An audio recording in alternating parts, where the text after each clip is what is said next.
Okay.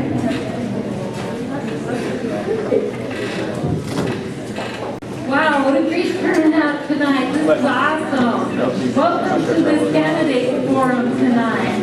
We've got special thanks for our candidates that are here tonight, and we thank a special thanks to them for taking their time out of their busy day to come and be here with us tonight. We look forward to getting to know all of you new candidates. A big shout out goes to Pam Whalen, and she's been really running around here. I'm not sure. Oh, there she is.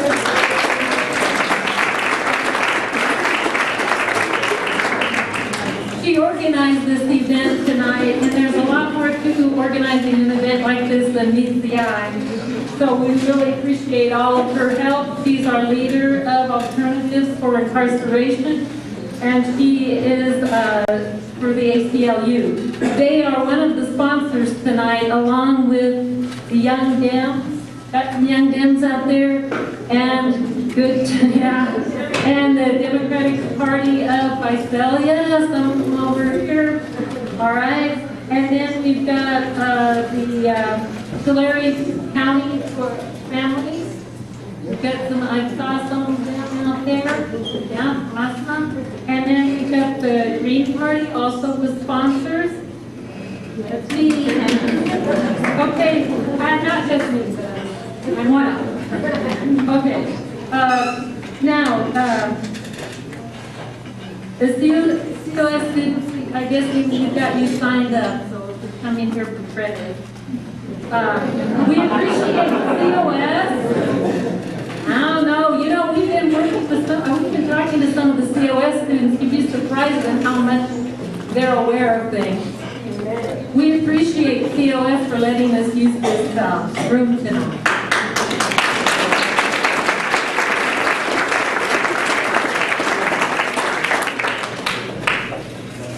I think you that came here are not in with this, but many other voters don't realize that the district attorney and the sheriff are the most powerful elected officials in our state. Power that they can use to build a better community. After tonight, we may have a better idea of who we want to vote for on June 3rd, and I thank the candidates for giving us the opportunity to get to know them. Here's some issues that I would like to see implemented. One of them is on recidivism. California is the second to the last in keeping the recidivism rate down. This record leaves a lot of room for improvement. Both offices have the power to implement creative rehabilitation programs that would provide confidence and job training skills that will cut down on recidivism. There's a county down in Los Angeles that has a women's prison, and one of the creative ideas that they have is that they have their inmates training service dogs. And the ones that train the service dogs, they are not coming back into the system, so that helps. Maybe you'll be third school instead. But hopefully our candidates are going to say, okay, we can't have this happening, so let's help our state get a better rate so that we don't have so much recidivism in our prisons. The second is a very important issue, and that is on mental health. Special training and services can be implemented by both offices to help with prisoners that have mental health problems. Mental health prisoners can benefit from having trained medical staff to deal with their needs. Officers, when they're out on parole, they need to have more awareness of training, awareness training when confronting the mentally ill. I'm sure that they probably get to know some of the members of the community, and some of the members, they probably realize they need to treat them a little bit differently, and that could be a big help. The third thing is, that's really important, I think, there should be no tolerance for law enforcement misconduct. Neither office should put up with deputies or politicians engaging in unethical behavior. When these situations are dealt with in a no-nonsense manner, a precedent is set so things don't get out of hand. Like in Santa Rosa, I don't know if you've heard about this case that happened 6 months ago, but a young boy, there was an 8th grader named Andy Lopez. Andy was killed by an officer who thought the air gun he was carrying was real. This type of event has a devastating effect on communities. So we want those things not to. On the issue of drug offenses and racial profiling, both offices should take even-handed approach by applying the law without regard to color, ethnicity, or social class. Non-violent drug offenders should be sent to treatment centers. Both offices have the power to direct their staff to treat everyone with respect. Many of our community members, such as the houseless and undocumented, have been targeted and marginalized. Everyone needs to be treated fairly to build a solid, strong community. Sad to say, many of our powerful leaders today lack integrity. It's a trait that is crucial in who those we elect. On June 3rd, keep that in mind. Now I'll turn the program over to Steve Natoli. He's our moderator this evening. And thank you, Steve. Thank you, Judy.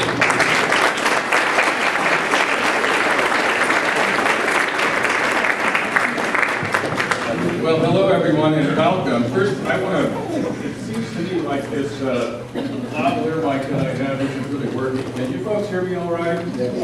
Yes? All right, I didn't think I needed a mic. I've been teaching for 32 years.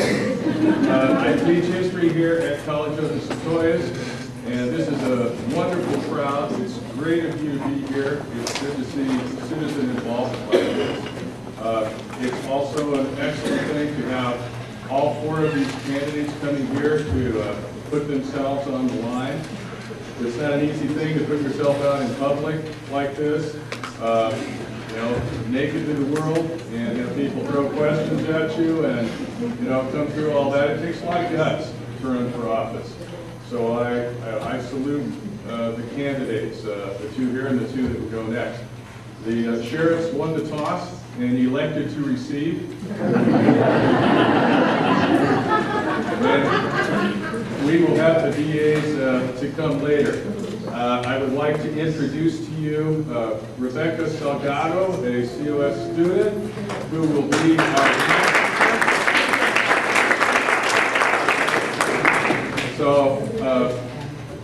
show the candidates, yes, what you're going to be doing here. I'll be issuing a 1-minute stop halfway through. You each want 2 minutes per question, and then a 15-minute sign with, or 15 seconds, I'm sorry, because we have 15 seconds left to talk, and then just general handout means your time is over.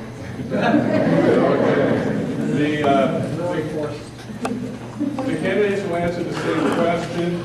First, let me perhaps introduce you to the candidates. On the left is Mike Boudreaux, and on the right, Dave Whaley.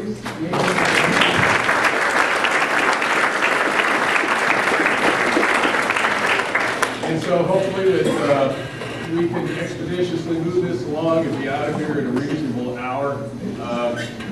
Please, applause, cat calls, anything else, save that for the end. There is time at the the end, we will have audience questions. Now let me introduce to you Steve P., Patricia, and Daniel. Will you stand up, please? There's Patricia, there's Steve P., and there's Daniel. And they will be circulating around with 3x5 cards. If you have a question in mind, raise your hand. One of them will come by, give you a card, hopefully you to write with, and they'll collect these questions. And then the questions they'll bring the questions up to Pam, and if you've got time at the end, then she'll leave the questions to me, and we'll select some to ask. So, from that introduction, we will go ahead and proceed with our first question for our candidates for sheriff in Tulare County. Question one, and so the odd numbered questions, Mike will do those. We'll start with those. Dave will then get his 2 minutes. The even numbered questions, then Dave will start, and then Mike will follow up. So the first question, how would you like to see our county spend its realignment money? And that's for you. Okay, can you hear me okay? Well, the governor was given a directive from the federal government to reduce our inmate population in the state of California by about 30,000. Much of that is now been given to much of that has been given now to our local communities for us to handle the inmates that normally would have been in the prisons. The realignment money that we are receiving currently, in the last 3 years, have worked in developing and bringing approximately $100 million of funding from the state into our county for brand new infrastructure. Oftentimes you hear infrastructure meaning to house more inmates, and that's not the design and scope behind the money. What we are doing is building brand new infrastructure with the idea of rehabilitation in our jail facilities in an effort to reduce our recidivism. The goal is truly in Tulare County is to keep people from returning to jail. How do you do that? Some of that money absolutely has to be spent innovative and new rehabilitation programs for those in an effort to keep them from returning to the custody environment. We're coming up with brand new, great ideas. Some of that involves botany and learning about plants. Some of that involves learning about animal care and veterinary care. Some of that involves learning about dairies, most specifically to our environment here in Tulare County. Can we provide rehabilitation that allows them to return to work with a good quality of life with the idea that they're not returned to our jails? Thank you very much, Mike. Dave, how would you like to see our county spend its realignment money? Thank you for that question. I think that the county is doing a pretty good job on the way they're spending the money now. And from what I can understand, what I find out through research is that it's going pretty well. One thing I've said for a number of years is that we have to change California's penal system. I've said for years that as taxpayers, we cannot afford to just keep building jails and prisons and stacking people up like cordwood, especially those that don't really belong there. We have to figure out a way to keep the jail beds available for those that prey on the society, prey on the good people of this county. I want to keep them locked up. But for those people that have a chance to change, I think that the money should be well spent on the new programs and giving them the chance that they deserve. Our criminal justice system is just that. It's a system. And sometimes in law enforcement, we forget that we have a system based upon the courts, based upon probation, the DA, the public defender, and law enforcement. And all those people need to work together to make this happen for the good of the people. And I think in Tulare County we're using that approach, and I agree with that. And as sheriff, I'll continue to do that. All in all, I think the money is being spent appropriately. I don't believe in building new jails all the time when we can keep some people out. Some people need treatment, especially those with addiction problems and mental health problems. Thank you. Question 2, then Dave Whaley will answer that one first. Do you support civilian oversight of law enforcement? You know, that's something that's changed over the years, and civilian oversight of law enforcement has been going on in the major cities for years. And the more I'm involved now in this campaign, the more I pay attention to politics. And I've always realized that all of our public departments, all of our public officials work for us, the people. And I think the more we can get the community involved and the people involved will only improve the trust that they have in law enforcement. So I don't think that's a bad thing to get citizens involved in law enforcement like that and have some oversight. Because really, if you're not doing wrong, you don't have anything to hide. And I think other minds, other people involved with different backgrounds than ours would only be beneficial. So yes, I would support it here in Tulare. Thank you. Mike Boudreaux, same question number 2. Do you support civilian oversight of law enforcement? You know, approximately 8 months ago, I was appointed to your acting sheriff.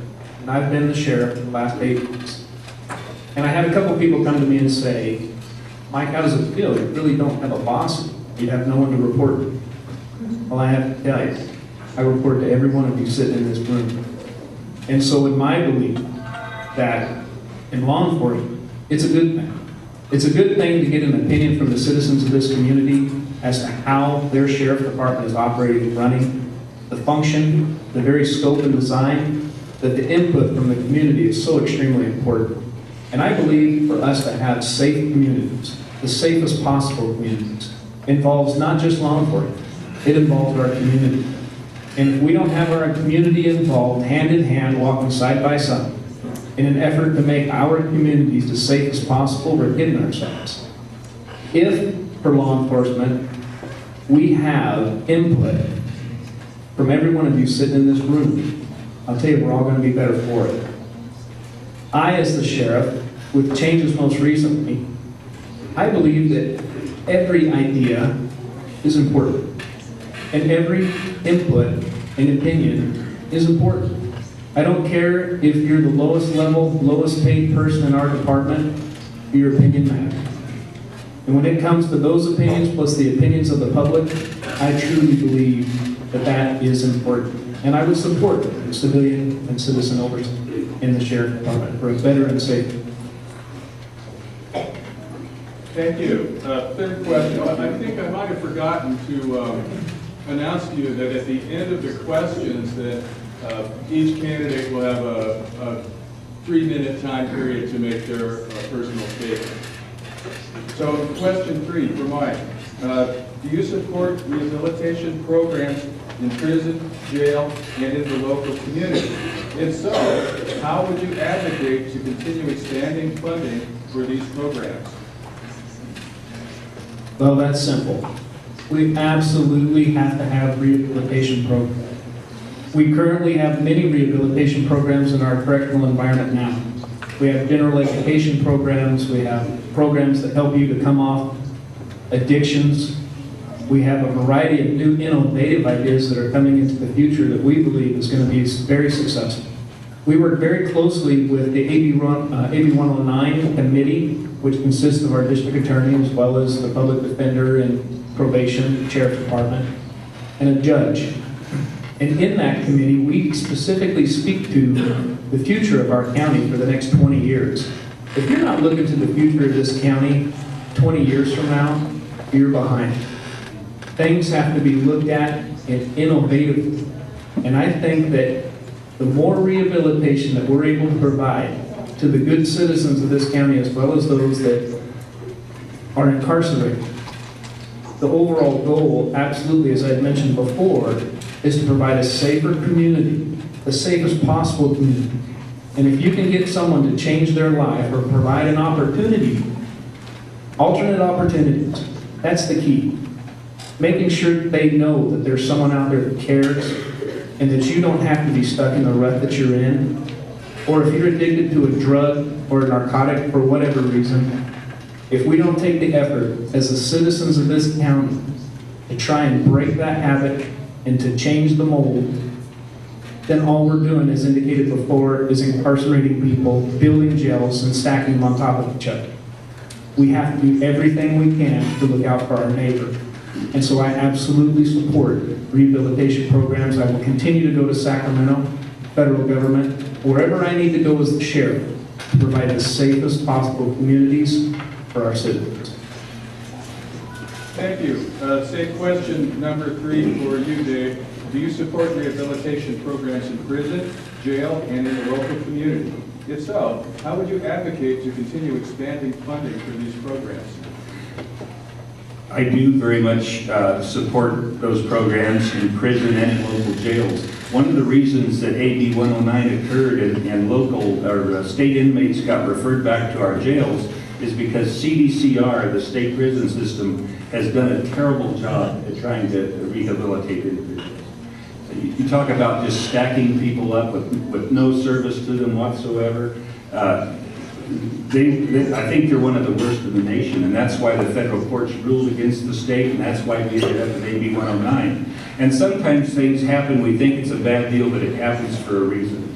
You know, when I was an undersheriff, when I worked for the Sheriff's Department for 34 years, we always knew that these programs, a lot of these evidence-based programs would work. The problem we had then is no one would give us the money.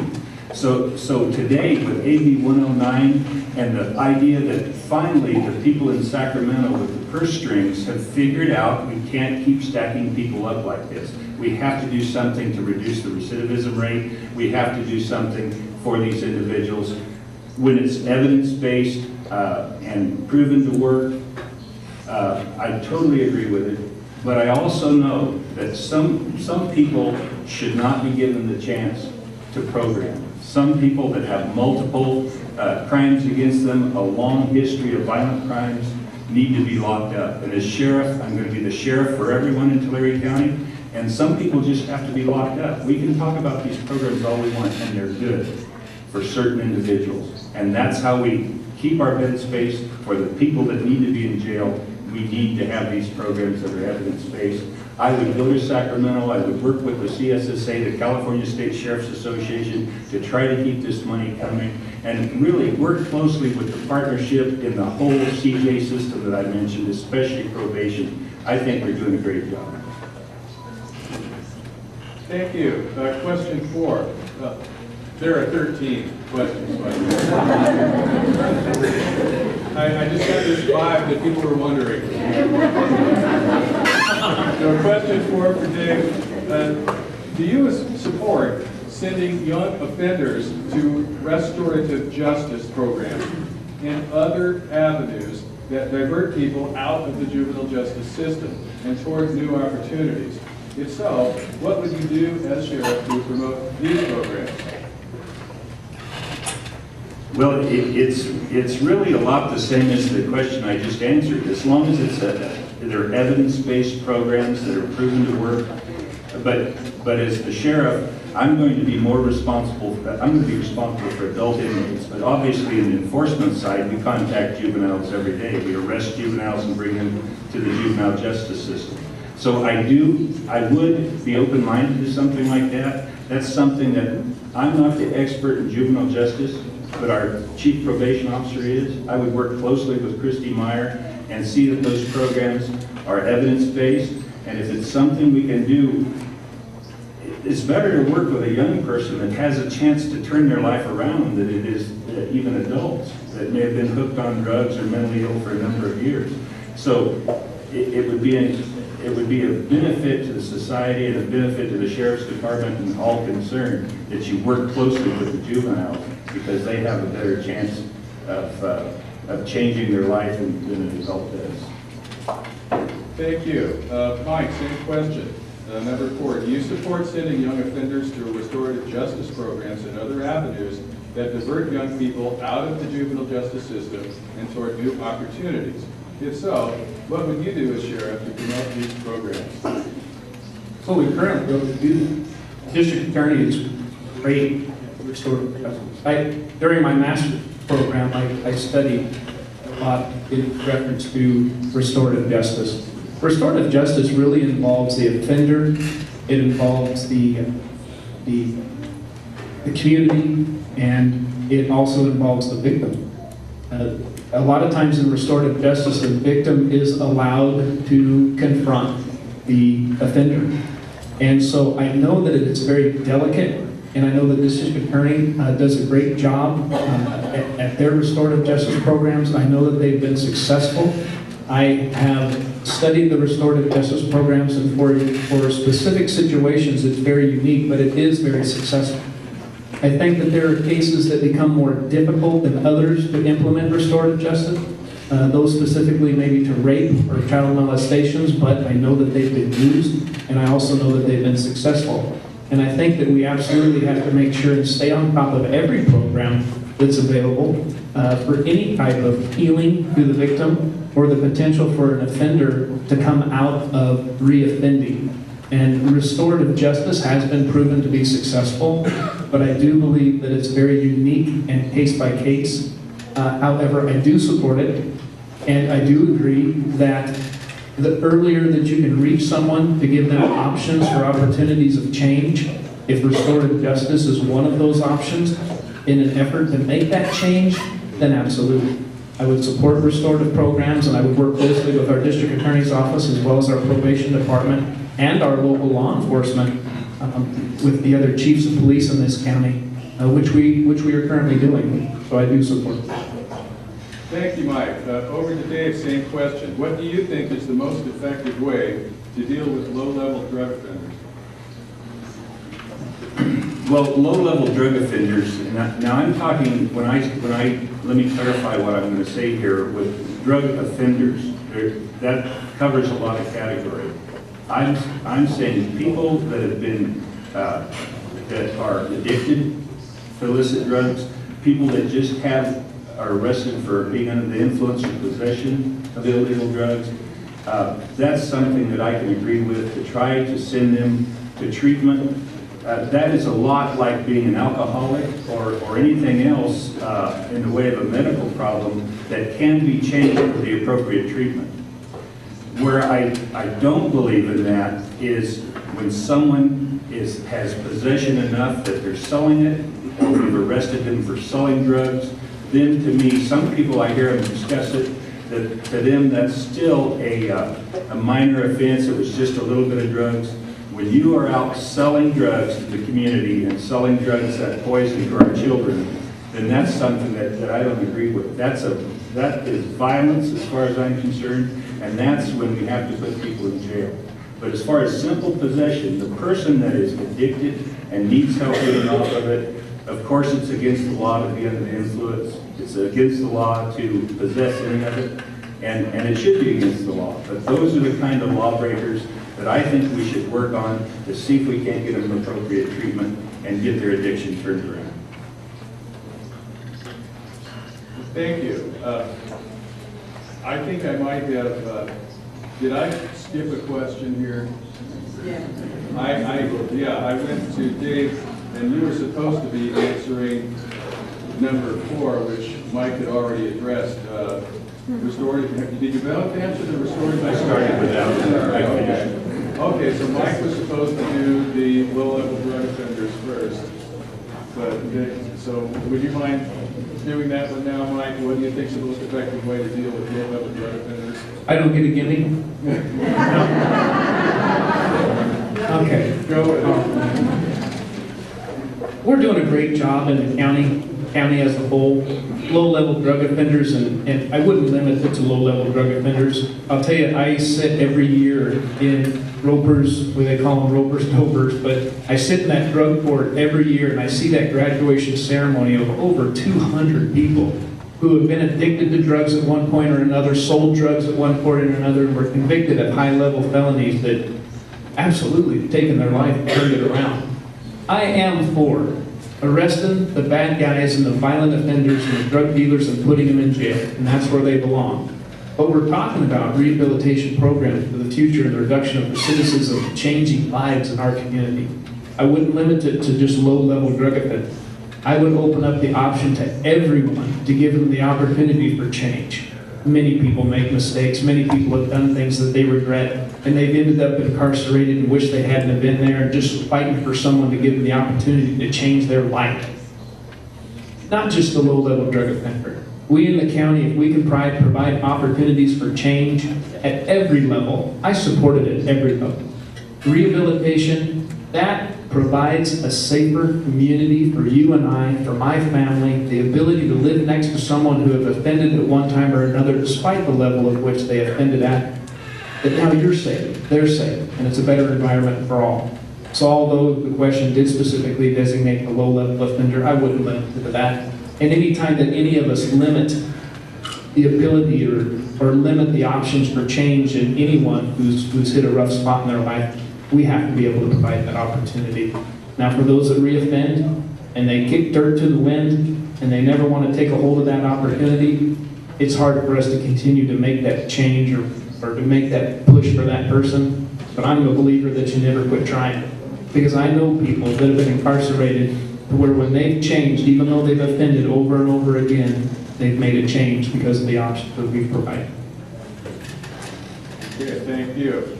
On to number 6, Dave. How would you increase access to drug treatment for people charged and convicted of low-level offenses?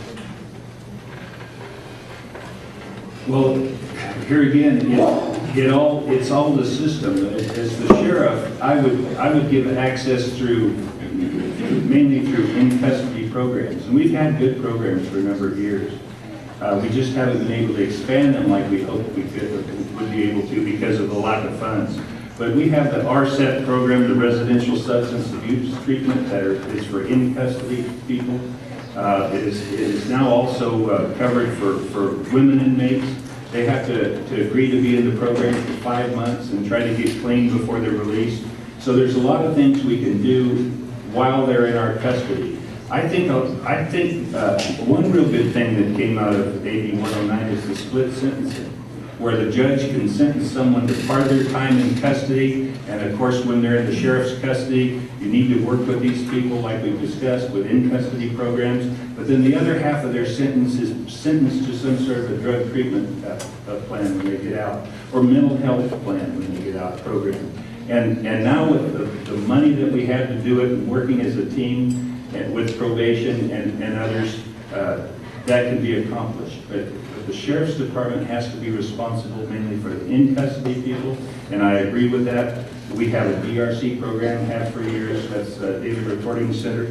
We have GED programs, we have anger management. We have a lot of things that have been in existence for a number of years at the Sheriff's Department in our jail divisions. We've understood that we need to work with individuals. But as they get out of jail, possibly on one of these split sentences, then it's turned over to probation to follow up on it, and I think that system works well. Okay, thank you. Mike, same question. How would you increase access to drug treatment for people caught and convicted of low-level offenses? Oh, we're currently doing it. We've done it for several years. The funding is there. We are providing opportunities for not only inmates, but I know that through HHSA there's programs available to those in the community. And I know that we have our community partners that also have opportunities for those who are seeking to make change. In the Sheriff's Department, most specifically, Dave mentioned many of the programs that we have in existence, and they are funded, have always been funded, and we provide those opportunities for all of the inmates that we're able to get into a successful program. I'm a firm believer in that you have to expand that. If we're going to look to safe communities, I believe the safest communities possible involve the community partnerships. Our community partnerships are our schools and our education programs and law enforcement and our service groups and you as citizens sitting in this room. Every one of us have to work together to make sure that we provide opportunities at every level, not just within the Sheriff's Department. I personally am involved in a couple different programs in our community, not specific to drugs, but I've taken an active role in participating in making our community better. And so I believe that all of us in this room, as well as all of us in the Sheriff's Department, have to continue thinking about great programs, intervention, educating all of us. Our parents absolutely have to begin getting involved. I can see it in the school system. My wife is a school teacher, and I can tell you that her parents are actively involved with the children in her classroom. When they identified a child that was having a difficult time, the school got involved, and the parents got involved, and my wife as the teacher got involved. It can't be limited to just law enforcement, but I would continue to work with our community partners, providing different avenues and opportunities for change at every level for the safest people. Okay, thank you. Question 7 for Mike to lead off. Do you support the use of an evidence-based assessment tool to reduce the reliance on money bail that keeps so many people incarcerated for no public safety reason while they await their day in court? That's a long question. Can you repeat it? Please. Okay. Do you support the use of an evidence-based assessment tool to reduce the reliance on money bail that keeps so many people incarcerated for no public safety reason while they await their day in court? I absolutely do. I just recently spoke to one of my captains, and it's in reference to what probation is currently doing now. It's a risk assessment.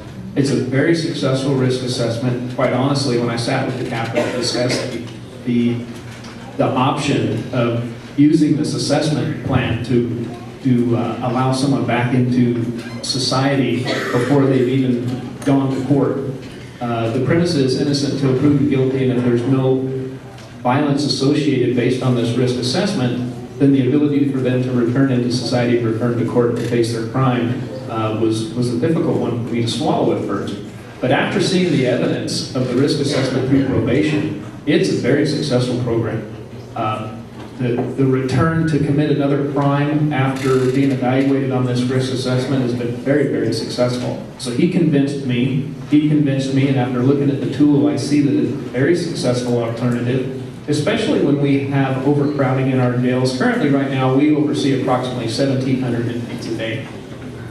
The number of inmates in our jail, I like to refer to it as a living organism. There's a continual change and influx and release of inmates in our jail system, but we have a great management team that does a fantastic job of keeping the beds open for those who are most violent and releasing those back into the community through a very strict guideline, one of those being the risk assessment evidence-based program we're talking about. And so I fully support it. Although I had to do some research on it, we've been taking a good strong look at it, and we discussed this even as of 6 months ago. So it's an alternative, and I think it's a good tool, and I'm very open for that risk assessment through probation, and it's an assessment that's been used statewide, and I support it. Thank you. Dave, same question, and I'll say it again too, if necessary.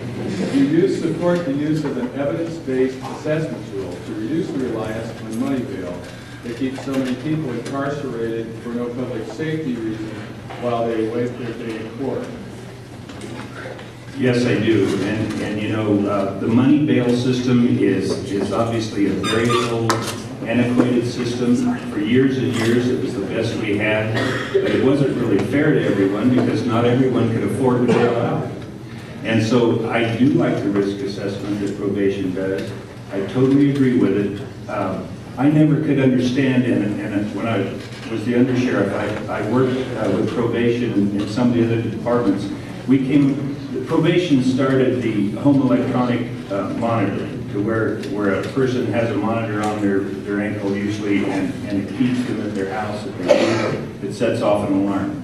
I never could understand, that was a great program, but I could not understand why we would turn people loose out of our jails on home electronic monitoring, and who have been convicted of the crime, but not use that more readily for people that have not even been convicted yet. You've been arrested, you're innocent until proven guilty.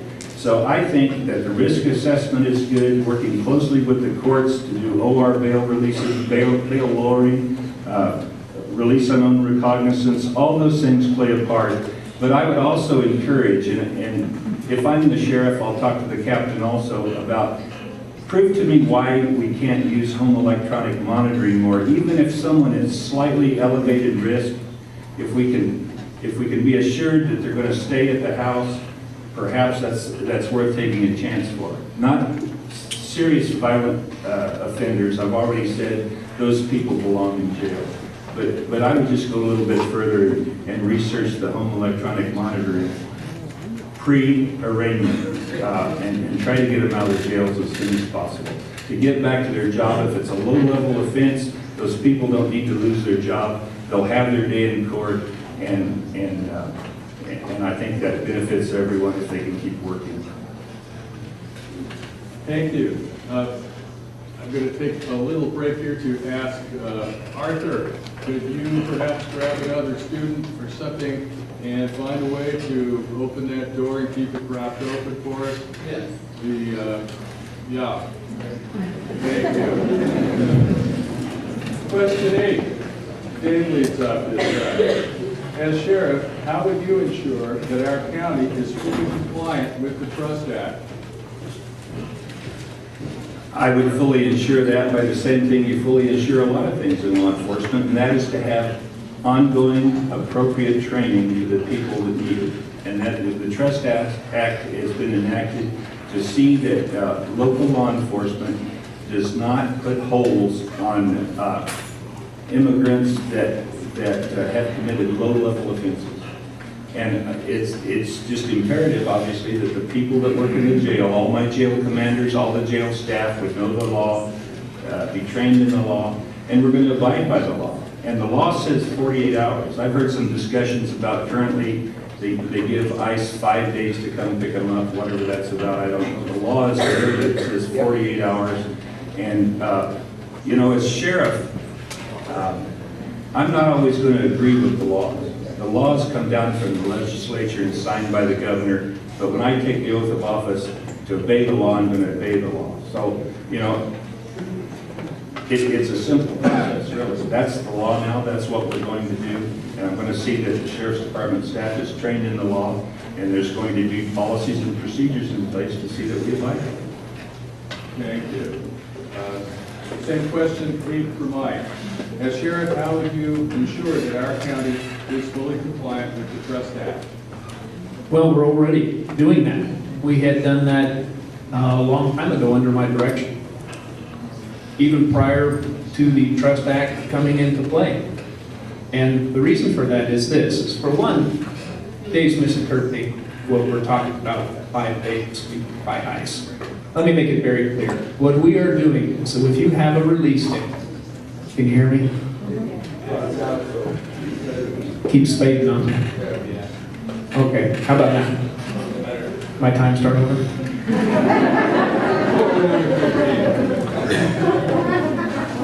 Dave was misinterpreting what I said, and let me make it very clear. When we have someone with an out date, let's make it simple for purposes of numbers. You have a 10-day sentence and you're serving all 10 days. On day 5, we notify ICE that there's 5 days left on their sentence. Even though legally, at the end of that 10-day sentence, I can hold you an additional 48 hours past that 10-day sentence because you have an ICE hold. What we're doing is that 5 days prior to the release, we're notifying ICE that you better come pick them up because we're not holding anyone 1 day longer. We've already been working under what we didn't even know the Trust Act was going to be in place in the way it was. We decided very early on that the job of the sheriff is not to enforce immigration laws. The job of the sheriff is to provide the safest communities possible for everyone. And we don't want anyone to feel intimidated in coming to law enforcement to report any type of crime with fear of being deported. We do not reach out to the federal government to report anyone in our facilities that may or may not be illegal immigrants. We don't know. We don't ask. We provide a safe and secure environment for those that are in custody in our facilities. Now, the state does receive every name of every inmate that is booked or incarcerated in the Tulare County Jail. That's forwarded to the federal government. I have no control over that. The federal government would in return contact us and make us notice of a potential hold. You get 50%. and that at the end of that time frame, we release them and do not hold them on 48 hours. Thank you, Mike. I am told that the facilities has been notified and that the temperature has been, the thermostat has been lowered, and that we're supposed to close the doors again. Question 9. Mike, what would you do to ensure that your deputies are aware of the programs available for the homeless? Okay. Well, currently, I am very active in the Tulare Kings County Consortium for the Homeless. I have made myself personally involved in that program to make sure that I can take information back to our staff so that they're fully aware of the opportunities for the homeless. The Sheriff's Department has been actively involved, working alongside many of the cities in this county, trying to provide opportunities for the homeless. Many of those issues surround mental health issues. I remember a case one time where a subject was arrested, and he was arrested for what they had believed was a public intoxication. But we have what's called crisis intervention training for all of our staff. All of our staff go through that training to help recognize issues of mental health. This particular subject was evaluated by mental health and learned that he was off of his medication. This was recognized by our staff, who have already been receiving training to recognize issues of mental health. And in law enforcement, it's incumbent upon us to already, with as many that we come in contact with a variety of situations, to really quickly try to evaluate the status of that individual. Sometimes it's quick, sometimes it's not. We train our staff not only in the jails, but in the field, so that we can provide proper either treatment or proper attention so that they can receive the best possible attention as far as the safety to them and safety to our staff. So the homeless receives much attention from the Sheriff's Department as well as our community, and I would continue those efforts not only with the Sheriff's Department but as a community as a whole. Thank you. Dave, same question. What would you do to ensure that your deputies are aware of the programs available for the homeless? The same thing Mike just said, and most of that was going on when I was the undersheriff and throughout the last years of my career. One thing that I'll do is make sure the deputies, both patrol deputies and jail deputies, know that so many of these people, and I'm not a doctor, but I've seen it over 34 years in law enforcement, so many of the homeless people are mentally ill. And they don't, in my opinion, need to be living under the bridge on the river. They need to be in a hospital. And that's a societal problem that's happened in the state of California many years ago. So, you know, that's not the sheriff's fault, that's not the DA's fault, that's not anybody, current people's fault that are in power in the government. But it would be incumbent upon me as the sheriff to know and to see that my deputies have the appropriate training and know that these people mainly are mentally ill, and if they need to go to jail, obviously, crisis intervention, they'll be screened at the jail, and they'll be afforded every opportunity that Tulare County has. And I'm happy to say, because of AB 109 and all the money that's been received by Tulare County, there's a lot more in mental health that can be done for these people now than we've ever had before. Thank you. Question 10, for Dave first. Do you support law enforcement training programs in mental health, first aid, and assistance?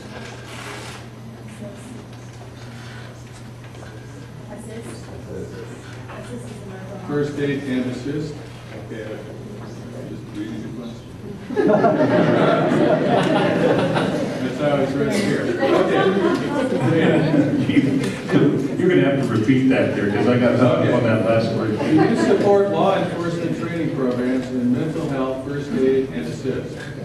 Is that how it's supposed to be written? Assist is mental health training program. Okay, I understand, and I think I just answered that, yes. The answer is yes, I do. I mean, we can't have enough training at the Sheriff's Department or in any public agency, and I obviously, I agree with that, and I would continue. Mike? Yes. The audience, thank you. Question 11, Mike first, both of you on that last answer there. What is the role of higher education in your department? It goes to me first. Yes, you go first, Mike. Okay, well, you know, for me, what I did is I went back to school. I received my bachelor's degree in criminal justice and continued my education in completing my master's degree in the administration of justice. And then after that, what I did is I applied for and was accepted to what's called the West Point Leadership Academy. That's given by the Los Angeles Police Department. And it brings together law enforcement executive managers from all over the state of California. We're able to sit and learn and get different ideas and opinions and the successes and failures of those different agencies. After successful graduation from that academy, I went on to and applied for the FBI National Academy, where it's a 3-month program in Quantico, Virginia. And I sat with people from not only all over this nation, but I sat with executive law enforcement managers from all over this world, from Saudi Arabia to Afghanistan to Iraq. And I have to tell you that after coming out of all of these programs, you get a different sense and feel for what the world has to offer. And you get a different sense of what you're able to offer. And from the successes and failures of other agencies and sitting and talking with people to get those opinions, I have to tell you that for me, it's given me and opened my eyes to innovative and productive ideas to help provide the safest communities for Tulare County. So if we can encourage our staff, although it's not mandated at this time, I strongly encourage anyone to get out and get an education, to open your eyes to different views, to different styles, to different successes and failures of what has happened all over this world. And I think that makes a better leader. It gives you the sense of direction as to a positive influence for the future. And so if I can encourage my staff to do so, we'll encourage it. However, it's not mandated at this time. Thank you. Dave, same question, number 11. What is the role of higher education in your department? Higher education is wonderful, and it should be used as a tool to become and be a good law enforcement officer. When I was in command staff at the Sheriff's Department, both as a captain for 10 years and as the undersheriff for 9 years, and Mike will remember, we would have biannual retreats and where all the command staff got together as a team and decided and talked about what should be the future for the Tulare County Sheriff's Department. And we all agreed that higher education is very important to bring the department forward. So let me preface by saying I agree with that. That's the plan, and as Mike says, we're working toward that goal. It's not mandatory, but it is preferred, and it goes a long way in helping you get promoted. Now, with my personal history, I'm proud to say that I'm a graduate of the College of Sequoias, and I have an A.S. degree in criminal justice. When I was 32 years old, I was a captain running divisions. I was very busy. My wife was in RN school. We were raising 3 little kids, and I was trying to save money for their college. And then at the age of 42, I was the undersheriff. And I had thought about trying to go to the FBI Academy, but the sheriff said, you can't be gone for 4 months. You can't go to the FBI Academy. And I agreed with it at the time. You know, I'm already the undersheriff. I should encourage others below me that have a chance to promote when I'm gone, to go to those courses and those academies and to have the time necessary and the support from the boss to get their education. I kind of refer to experience. I think higher education is excellent, and it's a tool to complement the experience. And so, you know, I encourage it. Thank you. Dave, this one's for you first.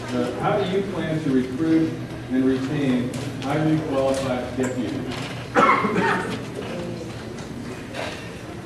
I think we do a good job at that. I know we did when I was there, and part of the effort we made was we ran into a problem years ago about our jail system growing faster than the operations side of the organization. Mike will remember this. We have 4 jails, as he mentioned, and so the vast majority of the sheriff's employees are assigned to jails. Several years ago, we had regular deputy sheriffs that had attended and graduated the post-academy, full-fledged law enforcement officers working in our jails. It got to where we could not recruit, because most guys that put themselves to the academy, they want to drive a police car with a red light on top, chase criminals. They don't want to go to the jail, and the only fair way to rotate them out was based upon seniority, so someone could have been in the jails forever. To make a long story short, because I know I've run out of time here, we came up with the concept, and even though it was under my command, I always believe in saying we. I think a good leader gives the credit to the people he works with. We came up with the plan to make correctional officers in the jail. I had 3 main concerns with that program. Number 1, I didn't want them to lose salary, so we could continue to recruit good people. I wanted them to be able to carry firearms. And third, I wanted them to have their own career track, because if someone's going to come in and want to have a career in corrections, then they need to have their own career track, so they'll spend their career there. And all that's been accomplished. We have a good correctional division, sergeant, lieutenant, captain, they can go up within the division and specialize in corrections. And that's gone a long way in helping us recruit good people. And I would say the only thing I want to change when I'm sheriff is that I want, as a department, I think we should sponsor certain individuals to go to the police academy, people that are in our corrections that want to go back over on the operations side. The department would be dollars ahead by sponsoring them. I got the break. All right, thank you. Mike, same question. How do you plan to recruit and retain highly qualified deputies? Well, we're currently recruiting all the time. And Dave is right, we do have a correctional division that is very successful. However, we need to give credit where credit is due. Bill Whitman put that program, not Dave Whaley. And that program was put together by a sheriff who saw innovatively to the future of a program that was designed very uniquely for the success of this county. And I have to tell you, we have men and women beating down our doors to become correctional deputies in the sheriff's department. We're excited about the new and innovative, productive ideas that they're coming up with. We have a CERT team. We have a gang unit in the jails, detective unit that we're putting together, and we're now looking at having canines implemented into our correctional environment. The career track for the correctional environment is very exciting, and the future is very exciting for them. As far as our staff for the patrol side of things, we equally have application after application coming in with men and women in this department so excited about the future that we're not having a retention problem. We're having what we did is we, just in the last 6 months, we hired 12 new patrol staff to provide safer communities for Tulare County. We're in a rebuilding phase, and we have people looking to get hired with our department, not looking to leave. We hired 15 new staff in our correctional environment, and we are not having a retention problem because we pay well. We have a good, strong environment for our staff to work in. They're excited about being here, especially with the future and what it holds. Sheriff Bill Whitman has brought this agency for the last 20 years. I'm hoping to take it into the next 20. Thank you. Now, at this point, in the interest of brevity, we're going to cut the 13th question and roll that into their closing statements. The 13th question was to be, if you were elected, what could we expect to see addressed in your first 12 months? So I'm sure you'll want to talk about that in your closing statements anyhow. And also, regrettably, because of the time factor, we did get a lot of audience questions, but we're going to really need to move on to the district attorney phase here so that we can, get folks out of a reasonable hour. So, closing statement. Mike, it's your turn to go first. We've got 3 minutes. 3 minutes. Thank you very much. Well, to everyone tonight, thank you so much. This is a great turnout. Very exciting to see that there's so many people interested in listening to both of the candidates up here tonight. I'm thanking you for that. This is the biggest election for sheriff in the last 20 years. It's an exciting time. And so we need to look to the future for the next 20 years. I believe that the future rests with someone who is fresh, innovative, comes up with efficient and exciting ideas for the future, who has the backing of the men and women of this department. I can tell you that we had a forum much like this. We had about 170 deputies show up. The men and women that work for our department. We had a forum. My challenger here was there, and so was I. And the deputies were able to vote in a secret ballot. And there was 166 votes that were cast. I received 146 of those votes from the men and women of the department of the Tulare County Sheriff's Department who have made their selection for the future of our department. We're unified, we're not separated, we're not divided. Those numbers are clear. You'll hear my challenger say that the department is divided and that he wants to bring us back together. Well, I have a hard time believing that 20 people is the one that divides this department. It's unified. We're together. And I'll tell you that I believe that I'm the future of this department, the future of the county. I want to provide the safest possible communities for everyone in this room.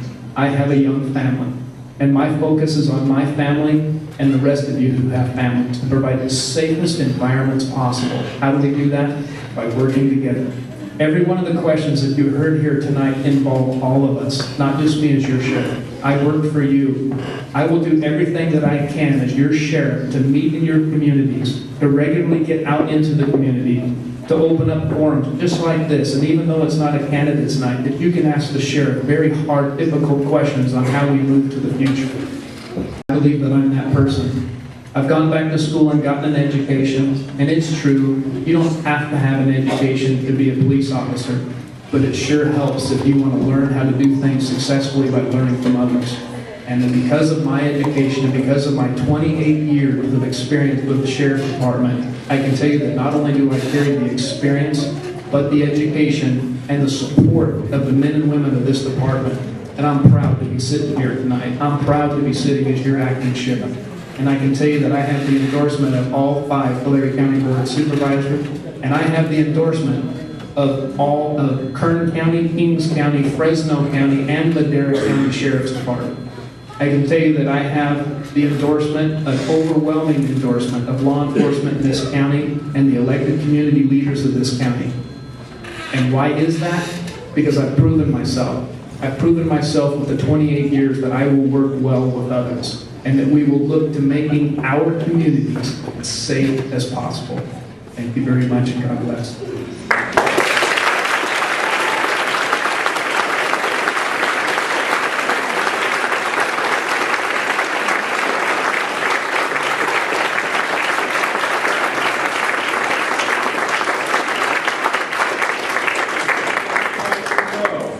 Dave Whaley, 3 minutes for your closing statement. I too would like to thank everyone for being here tonight. The reason I'm running for sheriff is I'm passionate for the Sheriff's Department. I've worked there since I was 18 years old. I love the Sheriff's Department, and I know it's time for new leadership. My opponent here says there's no problems at the Sheriff's Department. Morale is high because he got the DSA endorsement. People, there's 500 persons at least in that DSA, and he just indicated 166 people. Does that tell you there's unity, that people care about their department, want to come out and support either he or I? I think there is. I know there's a problem with the Sheriff's Department. I get calls every day. All you'd have to do is talk to some individuals that work there, not the people that follow Mike around, but the people that are actually working there, and that is a problem, and that's why I'm running. Now, with that said, my platform is simple. I want to go back to good public service. When you call the Sheriff's Department, request a deputy, you're going to get a deputy. And I am tired of hearing politicians indicate, always point fingers at one another. It doesn't matter whether they have an R behind their name or a D behind their name. Nobody stands up and takes accountability for their actions anymore. When I'm the sheriff, if I make a mistake, and I will, I'm only human, I'm going to stand up and admit I made a mistake, and we're going to fix it. I am not going to point fingers and blame things and try to cover things up. And I think as a leader, the lady that introduced us tonight had it down pat. As a leader, you've got to be credible. You've got to be above reproach. And I intend to be that person. when I'm the sheriff, nobody, myself, any of my staff, or anything else is going to be above the law. So with that said, I take my responsibility seriously. I want to do a good job for the citizens of Tulare County. And I'm the one with the experience. You know, Mike has the education. I have the experience, not only at the lowest levels of the department, the law enforcement part of the department. I have the experience in the command of the department. I was a captain for 10 years. I commanded every division. I was Bill Whitman's undersheriff for 9 years. So, you know, if I wasn't doing a good job, Bill Whitman wouldn't have had me there for 9 years. And he told everybody I was doing a good job, and I know how to run the sheriff's department. So with that, I'll just say that our department is an $88 million department. It's a multifaceted law enforcement agency. Education is fine, but experience is what we need. I kind of compare experience and education to like the Captain Sully Sullenberger that landed the airliner in the Potomac and saved everybody's life. He might have had a PhD, but it's the experience that saved those people. So with that, thank you very much, and I appreciate your support.